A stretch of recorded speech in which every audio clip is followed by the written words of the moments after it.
ఈ August 29th world వైడ్గా release చేయబోతున్నామండి. ఇది చాలా బాగా వచ్చిన సినిమా, నేను చూశాను. ఈ సినిమా ఇంత బాగా రావడానికి ముఖ్య కారకులు నాని గారు. మొత్తం అంతా ఆయనే, మొదటి నుంచి ఎండ వరకు చాలా బాగా చేశారు. డైరెక్టర్ గారు కూడా చాలా బాగా రాశారు. ఆయన కథ చాలా బాగుంది. సూర్య గారు, ప్రియాంక మోహన్ గారు, ఇంకా చాలామంది ఆర్టిస్టులు ఉన్నారు. ముఖ్యంగా జేక్స్ బి జాయ్ గారు, ఆయన మ్యూజిక్ డైరెక్టర్ చాలా బాగా చేశారండి. ఆర్ఆర్ మీరు సినిమా చూసాక మీకే తెలుస్తుంది. డిఓపి గారు, మురళి గారు, ఈ అందరూ ఖుషి. ఈ సినిమా పెద్ద హిట్ కాబోతుంది. చాలా సంతోషం అండి.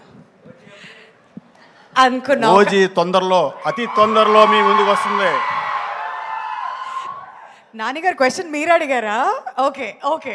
సో ఇంకా మీడియా నుంచి క్వశ్చన్స్కి టైం ఉంది కదా అనుకున్నాను, కానీ అప్డేట్ మాత్రం నానిగారు అడిగారు అక్కడి నుంచి. అతి తొందరలోనే వస్తుందండి. As early as possible shooting కూడా స్టార్ట్ చేస్తున్నాం. Alright, thank you sir. ఇంకా చాలా ప్రశ్నలు ఉన్నాయి అడగడానికి, బట్ ఇంకొంచెం సేపట్లో మన మీడియా వారందరూ